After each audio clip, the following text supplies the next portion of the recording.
So இந்த மாதிரி இருக்கும். இதை ஓப்பன் பண்ணுங்கள். ஓப்பன் பண்ணிங்கன்னா உங்களுக்கு ஒரு ஹார்ட்வேர் ஐடி வந்து காமிக்கும்னு நினைக்கிறேன்.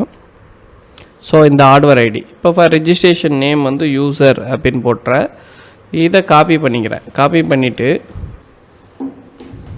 இப்போ வந்து பார்த்திங்கன்னா இந்த டோட்டல் இதை செலக்ட் பண்ணிவிட்டேன். இப்போ இந்த இடத்துல நான் வந்து கஸ்டமர் நேம் வந்து யூசர்னு போட்டுறேன்.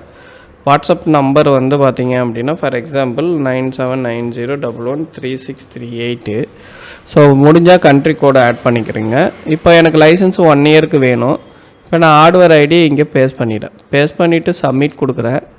சப்மிட் கொடுத்த உடனே இது ஆட்டோமேட்டிக்லி ஓப்பனிங் ஃபார் இந்த நம்பருக்கு வந்து இந்த டெக்ஸ்ட் வந்து அவங்களுக்கு போயிடும். இப்போ